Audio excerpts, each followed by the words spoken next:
Hand washing causes the most damage to any vehicles on the road.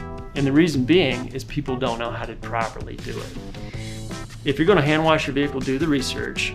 Go to the University of YouTube, which is just regular YouTube, and watch some videos. You typically wanna use a 4 to 6 bucket technique, because what happens is when people hand wash their vehicle, they wipe the dirt off, they stick it back in the same bucket, and they pick it back up, and then they start, and there's still dirt and grime in that rag or whatever they're using, and they're just smearing it into their clear coat. If you're wiping dirt off your car, you don't want to put it back in the same bucket, you want to put it in the clean water bucket, get all that dirt and grime off, and that would create less damage.